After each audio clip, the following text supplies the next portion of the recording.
Well, I'm honored to be here at this distinguished lecture series. My goal is not to be an extinguished lecturer, so we'll work toward that. But seriously, my real goal is to create an awareness and encourage dialogue about technology's role in our social worlds, our communication with each other, our families, our relationships with other people, in business and school and healthcare. I'm going to try to touch on all these a little bit. Just to kind of introduce this, I don't know if you've noticed, but technology and technology use has become a hot topic. And so I'm just going to show you some examples, some from our own daily career, like this one just came out last week. Are women more addicted to smartphones than men? Interviewed 6 of our students, 3 of them who were my former students, and talks about gender and addictions. Here's one from this fall. Can smartphones make you dumb? The short answer is yes. We'll talk more about that. This one came out a couple of weeks ago. Arizona Republic. Screen addiction is destroying travel. How people who go on vacations are glued to their phones and they aren't really experiencing the environment that they're in. The Atlantic had an article a little while ago that was extremely intriguing to me, and the title is, "Has the Smartphone Destroyed a Generation?" Very insightful article. One of my colleagues gave me this one, "Are smartphones really destroying the adolescent brain?" We're going to talk a little bit about brain research today. And then finally, this just came out last week in the Arizona Republic. Addicted to your smartphone, how to kick it. So this is something that we're noticing in our society. So, my caveat, I am not a dinosaur. I know that my looks may betray that, but I'm really not a dinosaur. I am not anti-technology at all. In fact, when I was preparing for this, I just thought I'd do this little thought experiment. So I sat down for 30 seconds and said, how do I use technology? And I came up with 15 things in 30 seconds on how I use technology, from emails to the internet to paying my bills, you know. So this is not a rant against technology, but it is a talk about mindfulness about technology. So in a lot of ways, digital technology has made our lives more convenient and simpler in some ways. But if we really think about it, it's also complicated our lives. Jenny Bilbray, who introduced me, was talking about a person who came in this week to apply for a job at Home Depot as a laborer to load trucks. All the applications were online, everything, and he walked away frustrated. He says, all I want to do is load trucks. And so it has complicated our lives. The expectation of multitasking, and we're going to talk a little bit more about that. I've been on interviews here at the school where they've extolled multitasking and said, well, tell us a time where you've successfully multitasked. And I'm going to try to destroy that myth here today. And what that's done is it's resulted in a technology where we're kind of an ADD society. We have to be stimulated. We have to do more than one thing at a time. Another thing, and my students tell me this, is this 24/7 demand or availability. Okay, so I have students who are waiters in restaurants, the servers in restaurants. They're doing other jobs, and they say our employer makes us have cell phones. And they used to have schedules, and if you weren't on the schedule, you didn't have to show up, right? Now they want all of us to be available 24/7, and if they want to change the schedule, they call us up and said, you better be available, you better come in. So there's this expectation. The expectation of answering texts. Technology has made a vast amount of information about our private lives available to the public sector. Some of it which we really aren't aware of. You know, when you sign up for Google or Microsoft or any of the servers, you sign this little term of agreement, right? You've all seen that? Have you all read the fine print? Probably nobody. That fine print says we can take anything you do on the computer and we can sell it to anybody we want. And they sell it to huge companies like Axiom. And that's why when you've just looked at a newspaper article, then the next thing you know, a website pops up and for an ad on a product that's related to what you just read. In fact, in London, they now have a billboard, several billboards that have cameras on them.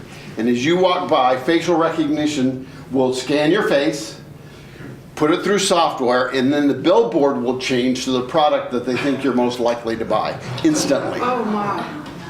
Okay, that's the kind of information that's out there available to the public because of technology. We've exposed our children to information that we as adults are almost powerless to control, to monitor. Technology companies have become huge power brokers, not just in economics, but also in politics.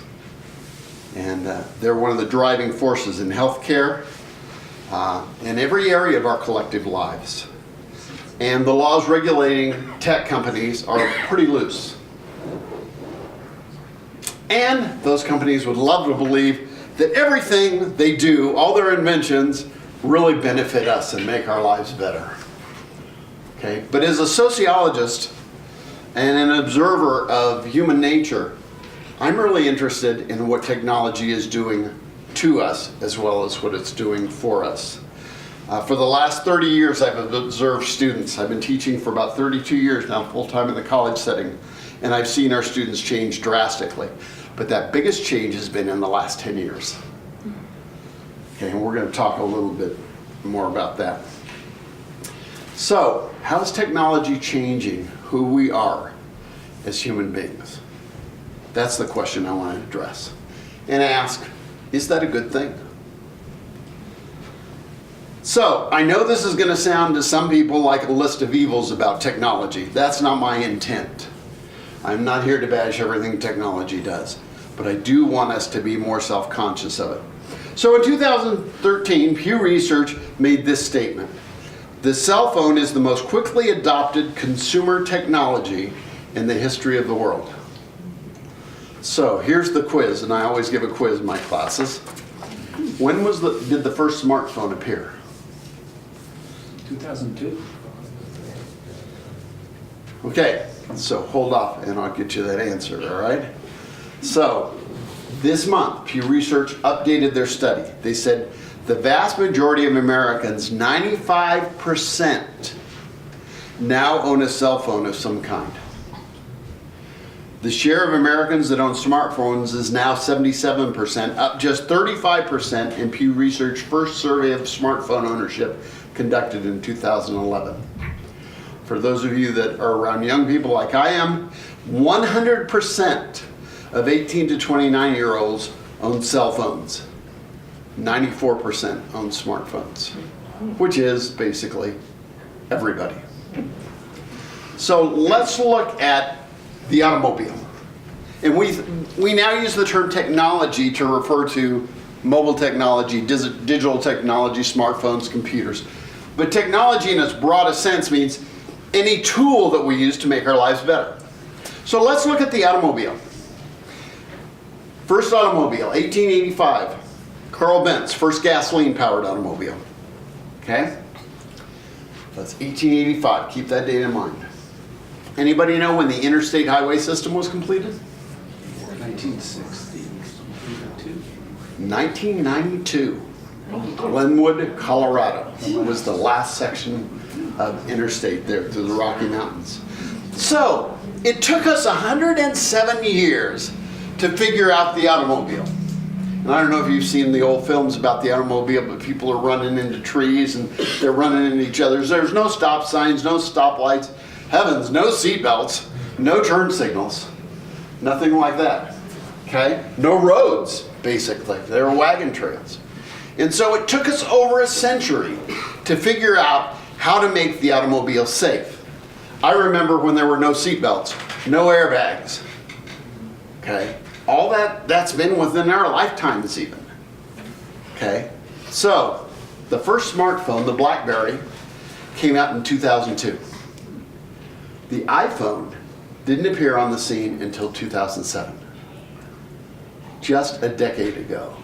Now 100% of 18 to 29-year-olds own smartphones, and 94%, or cell phones, 94% own smartphones. That's how quickly the technology scene has changed. So, if it took us over a century to figure out the rules for the automobile, how long is it going to take for us to figure out rules about this new technology? Because right now, there are no rules. Your smartphones come with an owner's manual, but they don't tell you how, when, where, what the socially approved ways of using that are. So, no rules. We have a lot of assumptions about technology, though. One of our assumptions of my students is, and I heard this semester, well, the old people, they don't use technology. Okay, the young people are on technology all the time, but the old people, they don't use technology. Between 2013 and 2015, I surveyed 636 Yavapai College students, an extensive research project I did, which the college allowed me to do with a sabbatical as well. And I found that there was very little difference about the time people were on technology based on age. It was about 4 minutes a year was the difference. So everybody's using it. Older people, younger people, that's an assumption, a misassumption that we have. But the way that the generations use technology is very different, I found. So Mark Prinsky, who is a video game developer, came out with an idea called digital natives and digital immigrants. Has anybody ever heard that terminology before? Okay, digital natives are those people who have grown up with technology. Okay, my grandkids, my kids, we'll talk about my kids in a minute, but my grandkids, most of our students in the traditional student age range, they've never known what it's been not to be connected to the internet. Okay, so they would be digital natives. The rest of us who didn't grow up with digital technology would be digital immigrants. Okay, my first computer science course was in 1971 at the University of California, Irvine, and we programmed by using teletype machines and punch tape. Okay, we rolled the punch tape up and took it to the computer office, and 24 hours later we could come back, see if we made a mistake, and if we made one mistake we had to do it all over again because it didn't come out right. Okay, my first exposure to a laptop, I was in Indonesia at the time, and one of our pilots brought over a laptop Apple, and I found out that I could use the same stuff that I used at UC Irvine 15 years earlier to program this Apple laptop. Okay, but it's changed. But Mark Prinsky, he came with his idea of digital natives and digital immigrants. And his purpose in that was to say, hey, your kids know more about technology than you do. So if they say they need this computer technology, you better go out and buy it for them because they're smart and you're stupid. Okay? It was a great marketing ploy because when technology was first introduced, parents were like, I don't know what that, I need this. My youngest daughter, when she was in kindergarten, was part of a program by IBM at the school called Write to Read. And it was to get kindergartners to write stories, even though they couldn't spell or anything like that, but they were on the computers. Okay? And they had computers in their classrooms. IBM and Microsoft gave those computers to the schools. An outstanding marketing ploy. Because the students came home and said, kindergartners come home and say, I need a computer, Mom and Dad. Okay? It wasn't out of the generosity of the hearts that IBM and Microsoft donated this. It was to get us hooked on those computers. And so there was this big divide, he said, between digital natives and digital immigrants. Well, as a result of my research, I found that that wasn't quite true. There are differences in generations, but it's not about what they know about computers or how much they use computers. It's about how they use computers. And so I've called these three generations analogs, digitals, and internets. Okay, so many here in this room today are analogs. You know, we know what an analog is. My watch is analog. It has the minute and second hand, okay, before the digitals. And when I was in typing class in high school, if you were the fastest typist, you got to use the one electric typewriter that we had in the room. Okay, so that was the big reward. So we didn't, any of you learned to tell time on the Judy clock? Remember the Judy clock that had the big hands on it, tell the time? You know, that's the world that we grew up in when we were in school. Okay, and as computers have come up, we have learned them as they've come up. We've adapted to that. And what I find my students forget is that who is designing the technology that they're using that they don't think the old folks know? It's the analogs. They're the ones that have designed the actual computers and the software that we're using. Okay? So that's us, us oldie moldies, you know, that we've adapted to technology. I wouldn't see pictures of my grandkids if I wasn't on Facebook. Okay, so we've done that. Then there's the digitals. And these are like my kids. The internet was just coming to age when my kids were in high school. And so AOL, I don't know if any of you remember America Online. Okay, so that was the format, the platform. And so my kids started experimenting with that, started talking to people online. Actually, my oldest daughter kind of snuck out and met somebody she'd met online, and I didn't know this until afterwards, about had a heart attack.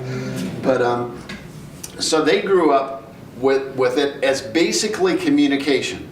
So us analogs, we see technology as tools. Okay, this is how we're going to do our taxes, this is how we're going to see the pictures. We see it as productivity tools. Okay, digitals, like my children, see technology primarily as a communication tool. Okay, it's primarily about education or communication. The internets, which are our traditional 18 to 29-year-olds, see technology very different. If you ask them what they use, they will say, I use Snapchat, I use Instagram, Facebook, Reddit, some of these other applications. At Netflix, it's not unusual to go in the cafeteria and see people on their phones watching movies or TV shows on their phones. So that the internets see technology primarily as entertainment. Primarily as entertainment. And so it's not about the time that people use the technology, it's about how we use technology. And that's at least what my research showed. So the promise of technology was that with all this stuff, it's going to level the world. Thomas Friedman wrote a very famous book called The World is Flat. And he talked about how technology was going to level the economic global playing field. It is not. Okay. People in social media says it's going to break down barriers. It's going to break down racial barriers, social economic barriers, class barriers, okay, age barriers. It is not. In fact, Dana Boyd, in a book called It's Complicated, which is about the lives of teenagers and the internet, found that social media actually solidifies groups rather than bringing them back together. In fact, different groups actually use different platforms to communicate with each other. So, most concerning to me, though, is the way that technology changes our interactions with one another. I'm sure you can all think of 1,000 examples. So, there seems to be a disconnect between our social or our real worlds and our virtual worlds. 65% of the students I surveyed said that they prefer to communicate in person rather than on text or internet or anything like that. However, most of their communication is over technology. So why this disconnect? Well, it seems like what technology does is it gives us this illusion of safety. So if I'm behind my phone screen or I'm behind my computer screen, then I can say pretty much anything I want without impunity. every semester I see emails from faculty, or to faculty from students, that I call the flaming emails, okay? That are just, I mean, some of them have swear words in them, some of them are just, you know, why did you give me this grade, blah, blah, blah, blah. And it's like, whoa, because you're on the other side of the screen, it doesn't matter how I talk to you. And so there's this illusion that the screen, using technology, then gives us some kind of social safety and allows us to throw out the rules of common decency and etiquette. So and the reason, one of the other reasons I found in talking to students is that they say it's really easier to have those difficult conversations with other people over technology than have them face to face. And there's some implications to that as well. So it's interesting because the research that has been done says that the more a person is online, the less willing they are to take risk in the real world. So there's kind of a cocooning effect that happens. Sherry Turkle of MIT, she is the professor of sociology or technology and culture, and she's wrote several books that I'll refer to later. But she writes this in a book called Alone Together, which I would highly recommend. It says, once we remove ourselves from the flow of physical, messy, untidy life, we become less willing to get out there and take a chance. And so I'm seeing a whole generation of students who are less willing to go into professors' offices and talk, or much less willing to have those difficult conversations with even their peers, because they can do it easier over technology. And then there's the expectation of multitasking. And excuse me if I get on my soapbox on this one. But here's something. Research conducted at Stanford University found that multitasking is less productive than doing a single task at a time. The researchers also found that people who are regularly bombarded with several streams of electronic information, this is interesting, cannot pay attention, recall information, or switch from one job to another, as well as those who complete one task at a time. And this was an article by Travis Bradbury, who, interestingly enough, wrote the book Emotional Intelligence 2.0. And the implications are that technology, then multitasking in particularly, dulls our senses of emotional intelligence. So in short, emotional intelligence is a terrible strategy for productivity. And yet, somehow we think that multitasking is this virtue. It was interesting because my wife, Carolyn, who is here, we were watching the Olympics last night, and we were watching the men's downhill. Anybody watch the men's downhill? Okay, the Norwegians took first and second. And they made this comment last night on TV. It says, the Norwegians, when they eat together, put down their phones. It's about team, not about social media. I thought it was really an interesting comment on the Olympics and on the productivity and the victory that the Norwegians won. This leads into my concern about what technology is doing to family and family communication. I'm sure you've all been to restaurants, okay, and you've seen people on their phone. I'll guarantee you they aren't looking at the menu for the restaurant. They're doing something else. And there was an article that came out in the New York Times a little while ago, and these restaurant owners were having real difficulty because their servers were going up trying to take the orders of people. They were on their phones. They hadn't looked at the menu. So service was slowing down. But they couldn't say anything about the cell phone use, because if they did, then as soon as the people got outside, they'd get on Yelp or one of these other things and bash the restaurant, for talking about cell phones. Although what they did is these same people got on Yelp and bashed them about slow service. So these restaurateurs are saying, what do we do about this technology?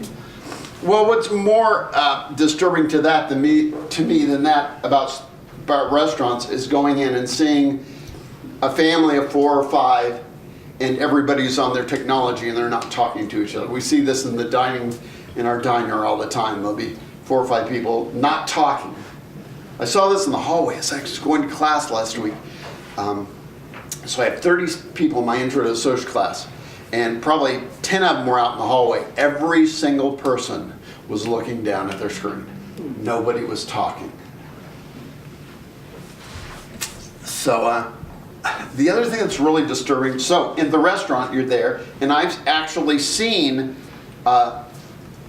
couples, parents, give the phone to a kid so they would be quiet. So they wouldn't have to interact with each other. So, you know, I know traditionally dinner time was when we sat around the table and anybody watch Blue Bloods? I love the dinner scenes in Blue Bloods, you know, when they're all sitting around and talking. You know, that's kind of the traditional thing of what dinners would be. Dinners aren't like that anymore. Family nights after dinner aren't like that anymore. Mom and dad go to their computers, kids get on their tablets or their phones, and they don't talk to each other. I saw an ad last year and I asked my wife what these are called. I'm going to call them baby walkers. You know, they're in a circle and you put the baby in them and they have a tray and the babies can scoot around on them. But this baby walker had a stand that came up like this, right in front of the baby, with a place to put the computer pad in. Okay. And so these were hot items, selling items, because the parent then could put the tablet in, the kid could get fixated, sit on the tablet, and then parents haven't had to watch the kids.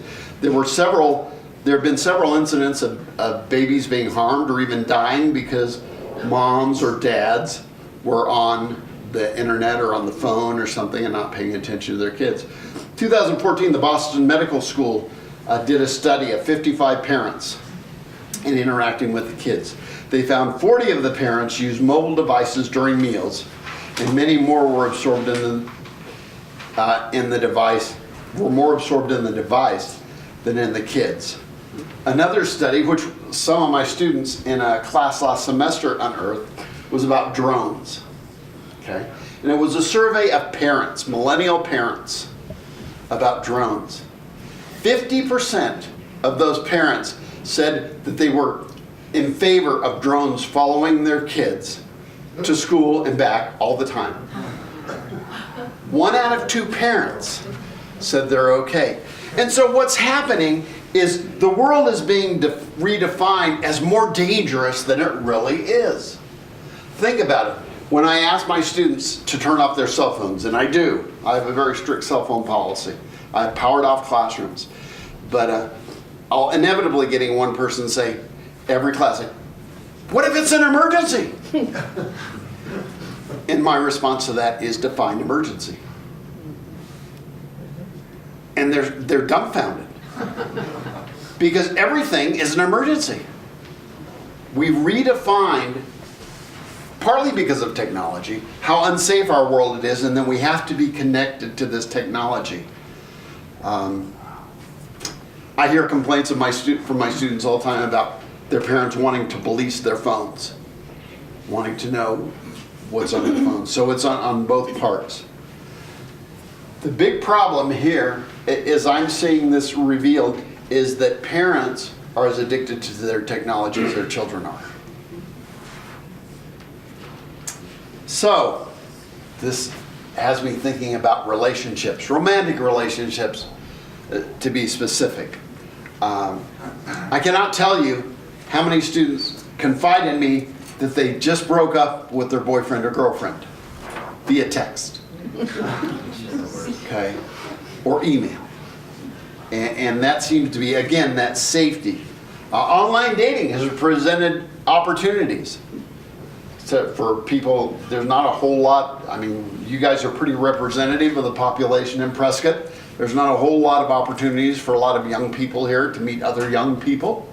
Okay, so online dating is an opportunity, but it's also an obstacle.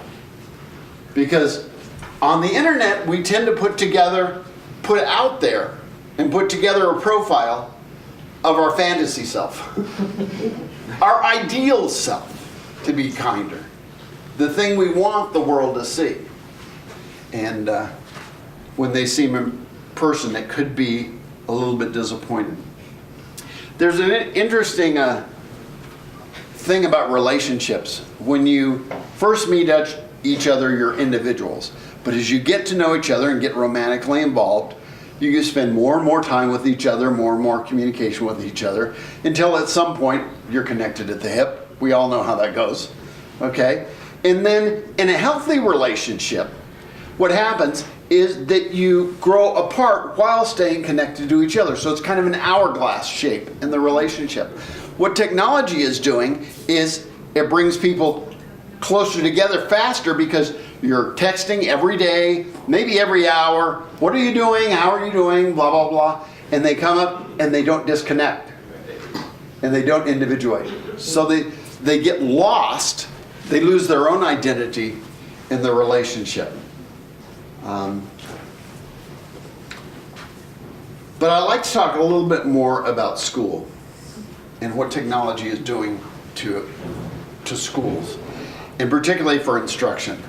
There's a lot of pressure on teachers now to perform and entertain rather than teach, because technology has stimulated us, and students get bored, and I'm putting that in quote, very easily. So there's a lot of pressure to do this. Another problem that we're facing is the internet has made plagiarism and copying and cheating really easy. Really easy. We even have software programs called SafeAssign or Turnitin.com where we turn those in. And there are companies out there who are making money seeing if anybody stole stuff. But the biggest, a couple of things. One of the things is when the students, this is kind of humorous, when they copy stuff off the internet and paste it and the font's different and the type's different and every, like, okay, I'm dumb but not that dumb. My favorite one was one semester, I was grading papers and I read this paper and I said, oh, it's pretty good. About 3 or 4 papers later, I'm reading this paper and I'm like, this is deja vu. I think I've read this paper before. Okay, so I took these papers, put them together, held them up to the light, and the only thing that was different about these 2 papers was the name at the top. Okay. What happened in this incident is one student said to the other student, well, I don't understand how to do the assignment. So this other student naively emailed the assignment to the questioning student, and this student, unbeknownst to the first student, simply changed the name and turned it in. Same class. Okay. So this has made things a little bit more difficult in teaching, because the goal now, because technology, think of technology. What technology does is it promotes efficiency, right? Do things as quickly as you can in nanoseconds sometimes. Okay? But it doesn't push the idea of effectiveness in the school setting of learning. It's not about learning, it's about getting the assignment done. Okay? And so what happens is students go to the internet and they find the first thing that pops up on Google, because the assumption is the first thing that pops up on Google is the most important or the truest thing. Does anybody know why when you do a Google search or an internet search, the first thing that pops up? Yeah, the company pays for it. Exactly. They pay more than the other company. It's called internet optimization. And people pay big money so their sites pop up to the top. It has nothing to do with how often the site is visited. It has nothing to do with how true the site is. And so this pops up and students find it. So one of our big tasks now in teaching is helping students find credible resources. And I'm not against students going on the internet and looking for stuff. There's some great stuff on the internet, but you got to know what's junk and what's not. Okay, so in my social problems class, I start out the class by showing the film Aaron Brockovich. I don't know if any of you remember that. The Hinckley PG&E utility company in Hinckley near Barstow, California. There was water poisoning, people got sick, lawsuit, biggest lawsuit, $330 million settlement for the people in Hinckley. And so we talked about hexavalent chromium and water pollution. And we talked about Flint, Michigan that happened last year, and the lead in the water. And we talked about the arsenic in our water here. By the way, the EPA says that 10 parts per million is for arsenic here. We're about 9.7 in Prescott. I just don't want to scare you, but that's what we are. And then I have them go on a website called DHMO.org, dihydrogen monoxide. Okay? And this website gives all the facts about dihydrogen monoxide. Is that it's in almost all of the things we eat or drink. If ingested, it could kill you. Okay? It has a terrible environmental impact, etc. Anybody know what DHMO is? Water. Water. Yeah. Water. Every semester, 100% of my students are totally duped. They are ready to write letters to their congressman to ban dihydrogen monoxide. Okay? And they say, oh, I feel so stupid. That's the point. The point is that you have to check out the credibility of sources. And so, in learning in general, the internet is posing and technology is posing problems that we never had to deal with before. In education.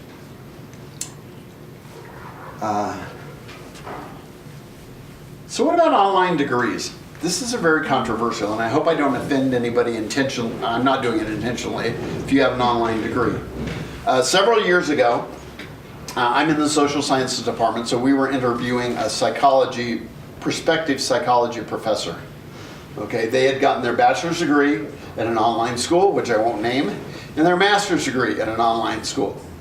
And so we were asking them questions. The interview seemed to go well. And then one of our panelists says, who's your favorite psychologist? Who do you follow, track with the most? And there was silence. And there was more silence. And there was more silence. And so I kind of repeat the question. Okay, well, who's your favorite psychologist? Who are you drawn to? And she says, to be honest, I can't remember. This is a person with a master's degree in psychology who's applying for a teaching job and can't think of a name of a psychologist. Hello, Sigmund Freud. Just say Freud. Okay? But employers now are really taking a look at online degrees because, again, it's become about efficiency, not effectiveness. There's one of my colleagues is a PhD student, and we were talking last week, and she was sharing ideas about a research project, and she says, well, what research method do you think I should use? And we talked a little bit more, and I said, I think you ought to do mixed methods, some quantitative and some qualitative. And she says, oh, they won't let me do that at this school, this online school, which I won't name, but it's another school. And I said, what do you mean? They said, well, they said it's too hard. And I'm like, you're a PhD student. If it's too hard for you, who's going to do it? 9% of our students say they prefer online courses, but almost 40% of our courses here at Yavapai College are online. Now, there's some legitimate reasons students take online courses. You know, they've got kids at home, they have transportation issues, they live out of the area. Agreed. Okay? But we have students in dorm taking their full load full-time, although we are addressing that this next coming semester. I interviewed another student about online classes here at the college, and I'm not bashing the college. We have some great online classes. In fact, Curtis Kleinman back here is one of our best online professors. He teaches Spanish, and if you can do Spanish online, you're pretty good, and he's pretty good. Okay, and so, so I was interviewing this one student. He says, oh yes, I took this course, and I waited till the day before. I opened up the course. In 16 hours, I took this course because you could take the quizzes as many times as you wanted to until you passed. And he took the class. He said, it took me 16 hours to go through the course, and I got to be in the course. And I said, what did you learn? He says, I don't know, can't remember. And so, again, the problem's here. I'm concerned about our overdependence on technology in the class. I mean, we have great things with it. Any of you familiar with TED Talks? I use a lot of TED Talks in my class. So we've got some great resources. But I'm concerned that we have relied too much on technology.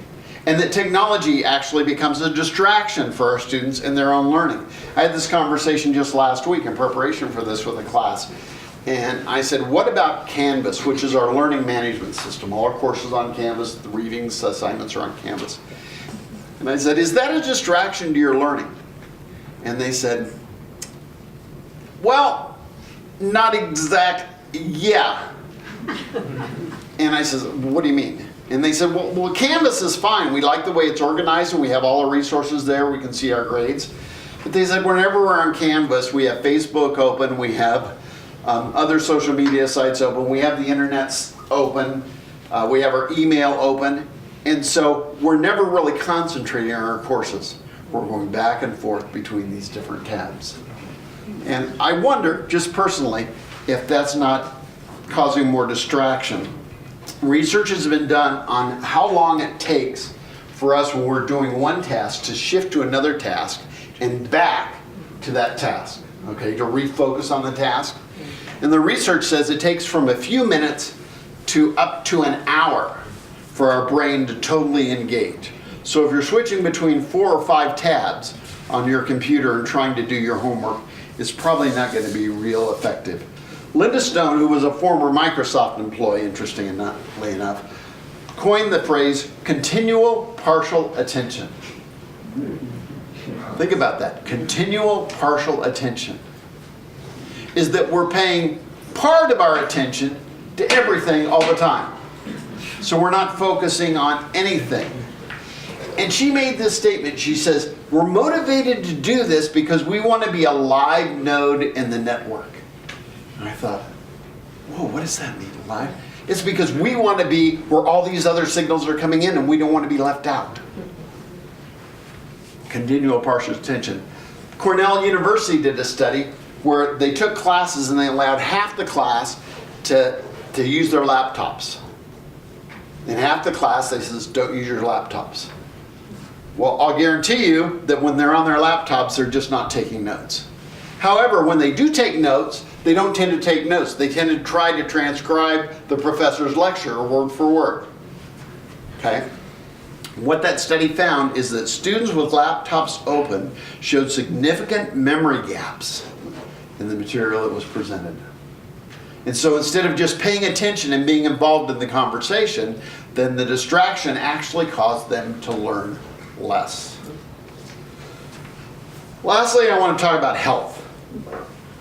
Despite Fitbits, I don't know how many of you are wearing, I know at least one person's wearing a Fitbit here, but despite Fitbits, we haven't seen a real drastic decrease in health disease, obesity, that kind of thing because of technology.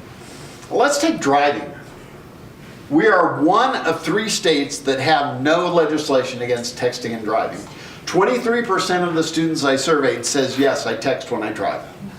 Watch it when you go out of the parking lot, because that means 1 out of 4 drivers is not going to be looking up. I'm just warning you, okay? There is a Senate bill right now on the floor of the House, 1261. Here is the impact it would have. This kind of blew me away. It would impose a fine of between $25 and $99 for the first offense and between $100 and $200 for subsequent offenses. For $25, I'll stay on my phone. Right? If texting while driving causes serious injury or death of another person, the defendant will be charged with a Class 2 misdemeanor and receive a fine up to $4,000. That's the bill that's on the House floor now in Arizona about texting. Why we want to kill ourselves, I have no idea. Sleep deprivation is a huge issue. 34% of the students I surveyed says they slept with their phones on, in their bed, and they didn't get a full night's sleep. 1 out of 3 students. And don't get me started on sleep, because sleep is the biggest enemy of success. Whether you're in college, you're in business, whatever.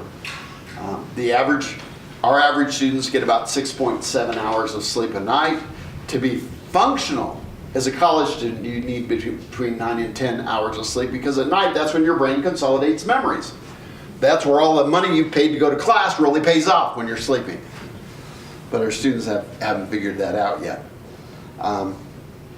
There was an article, a study they did about business people and phones. And so they studied people who did work on their tablets or their phones at night before they went to bed versus business people who didn't. And they found out those who tried to cram that work in at the last minute actually were less productive than people who didn't do work on their computers and their phones before they went to bed. Okay? Again, it stimulates the brain. I don't know if you're familiar with blue light and red light. In the morning, when the sun comes up, it emits blue light. Blue light is what tells our brains, wake up, it's morning, it's time to get going. As the day goes on, the rays of the sunlight go toward the more red and orange of the spectrum. Okay, and that tells our body, oh, wind down, it's time to go to sleep. Okay, these are called circadian rhythms. Okay, and it's the sunlight that actually communicates to our brain. That's the way we're hardwired. Guess what kind of light your phones and your tablets and your computers put off? Blue light. So if you look at your computer or your phone or your tablet at night, then it's telling your brain, wake up, it's time to wake up. And even if you do go to sleep, the quality of your sleep they've measured is not the same as when you fall asleep with the red light. Now there are some phones, and I bring this up to my students, they said, well, there's a setting on my phone that says it gives me red light. Okay? Well, what it is less blue light. It's not red light, it's less blue light. So sleep is a huge issue. An issue that really concerns me about our students. Social media. In this study I had a student that wrote this on the survey. I don't want to be on social media, but if you aren't, you're a nobody. And so there are real identity issues, which I don't have time to really talk about. There's real identity issues here.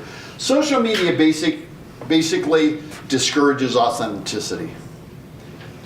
It discourages us showing up the way we really are.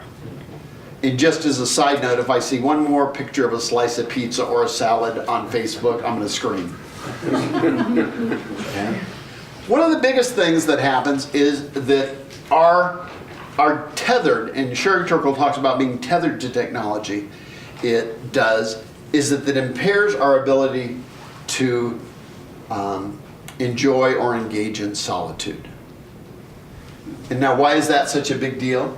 Because we know from brain science that solitude is the birthplace of creativity, ingenuity, calm, peace, well-being. Periods of solitude. The author of The End of Absence, Michael Harris, which I'm going to read you a quote for you in a minute, says, "We're so overstimulated that being alone has become unbearable." This is from another study, I'm sorry. A fact that was highlighted in a series of studies from 2014. This is amazing. Where people preferred to give themselves electric shocks rather than being in a room alone for 6 to 15 minutes. Okay? They said you could be alone or you could shock yourself. And the majority of the people decided to shock themselves because they couldn't stand being alone in a room for 15 minutes. Okay? That's how bad it's gotten. Which all this kind of boils down to what one of the articles I showed you was talking about when they talked about addiction. And there's a big controversy. Is addiction the right term? Is that what's really going on? Is it whatever? Personally, I don't care what term you use. You can call it addiction, you can call it overdependence, you can call it tethered. I don't care what you call it. But it's this connection we have to technology where we feel insecure without it. Just in January 18th, or January 18, 2018, January 8th, Apple shareholders, these are people with stock in Apple, wrote a letter, an open letter, to the execs, says we need to do something about the addictive properties of the products that we're selling because they're destroying our children. These are people who own stock in Apple that are writing this letter. It says Apple has been told to take urgent action to curb children's smartphone addiction amid fears that technology could be damage the young generation. Psychological addiction by social scientists is described something like a repeated habitual activity that interferes with normal activities and productivity. Okay, so I asked my students, 636 Yavapai students, would you say you are definitely addicted to your technology, maybe addicted to your technology, or not addicted at all to your technology? 11% said they were definitely addicted to their technology. Another 48% said they were probably addicted to their technology. That's about 2/3 of our students, and if you extrapolate that over our population, that's about 4,500 of our students that they say that they have some level of addiction to their technology. That is scary. When they've done brain scans of people on cell phone use, they found that 50 minutes of cell phone use basically sends your brain into overdrive. Your brain metabolism goes crazy, and they use functional MRIs to do this. When they compare those brain scans with scans of people on cocaine, they're almost identical. The same brain neuromechanisms that happen with physical addiction happen with cell phone addiction. Is that talking on the cell phone or using the smartphone? It's just, I don't think it's so much talking, but using the computer features on it. Oh, yeah. There is a thing called internet addiction disorder. Now, the Diagnostic Statistical Manual for Mental Illness is the official manual that is used in psychology to determine illnesses. In this latest edition, it was not put in, but the note was that it needs to be studied and as a possible addiction. And they've noted that it has the same effects as alcohol or drug addiction. In Korea, they're a little bit ahead of us, and that's not necessarily a good thing. They have these things called PC bongs, which are basically video game cafes. And they have tons of teenagers that go in there, and there have been multiple reported deaths because these kids will go in there and they won't eat, they won't drink, they won't sleep, they'll be totally absorbed in the game, they'll just fall dead in these PC bongs. The government of Korea has instated and paid for internet addiction camps. The problem has gotten so bad, they see it as a public mental health crisis, and they send children to this with some mixed results. Brent Conrad, a clinical psychologist, says internet addiction, although not an official DSM diagnosis, is often viewed as an impulse control problem, similar to pathological gambling. While a gambling addict typically finds the thrill of winning most rewarding, those addicted to the internet are often drawn in by social rewards. It's both a physiological and a psychological addiction. So, likes, the number of followers, the number of hearts, thumbs up, those become the currency for social media addiction. Interesting, because one of the questions I ask in my survey, in my study of students, is, would you get help if it were available? And the most often comment I got back was, where would I go? We have on campus and in our community places where you can get help for drug addiction, for alcohol addiction, for gambling addiction, for sex addiction, for overeating addiction. But I don't know of any place in our community where you can go for technology addiction.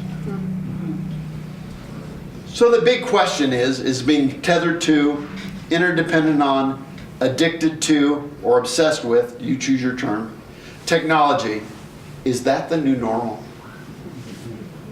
Is that the new normal in our society? Found an article, a book by Ben Evans, Beating Life's 4 Biggest Addictions, and I asked my wife, I says, what do you think the 4 biggest addictions are? Here's what he says: checking email, social network, news updates, and cleaning. I don't have the cleaning one, I'll tell you what I got. Okay? Sherry Turkle in Alone Together says, networked, we are together, but so lessened are our expectations of each other that we can feel utterly alone. And this really hit me. It's a little sentence. It's tucked in her book on page 154. She says, mobile technology has made each of us pausable. You've been in conversations where somebody, we'll be talking, somebody will say, oh, wait. Oh, okay, what were we saying? I just put him on pause. And it's made each of us pausable. That really got to me. So I've been doing an experiment with my students, and I will show this to you. I found a site called Space Break or Space Breakaway. And what it does is it logs every day how many minutes you're on your phone and how many times your screen is active, how many times you basically logged into your phone. Okay, and I've challenged my students to do this and report their results to me.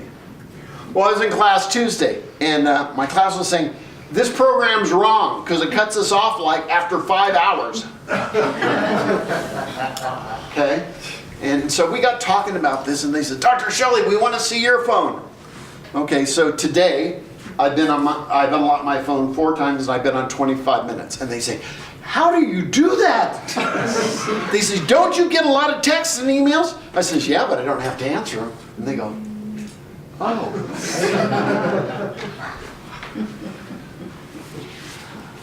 So Sherry Turkle wrote a very powerful book. I'd highly recommend it. Her story's really interesting. She's been doing this for about 30 years. Her first book on technology was very optimistic about what the internet and connected was going to do for our society. Her last 2 books over the last 2 decades have not been quite as optimistic. This one is her latest book called Reclaiming Conversation, The Power of Talk in a Digital Age. Okay, very, very powerful book. I'd just like to read a short excerpt from it. She says, we are at a crossroads. So many people say they have no time to talk, really talk, but all the time in the world, day and night, to connect. When a moment of boredom arises, we have become accustomed to making it go away by searching for something, sometimes anything, on our phones. The next step is to take the same moment and respond by searching within ourselves. To do this, we have to cultivate the self as a resource, beginning with the capacity for solitude. And then Michael Harris, in a marvelous book called The End of Absence, which he claims that those of us who were born probably after 1970, 1975 are the last generation to know what it's ever going to be like to be disconnected from technology. And he says this, just as we decide to limit our intake of the sugars and fats that we were designed to hoard, we now must decide to sometimes keep at bay the connectivity we're hardwired to adore. We must remain as critical of technological progress as we are desirous of it. And we must make these decisions not because we dislike the things we could connect to, but precisely because they're so crucial to our survival. He ends by saying, every technology will alienate you from some part of your life. That's its job. Your job is to notice. First notice the difference, and then every time choose. Thank you.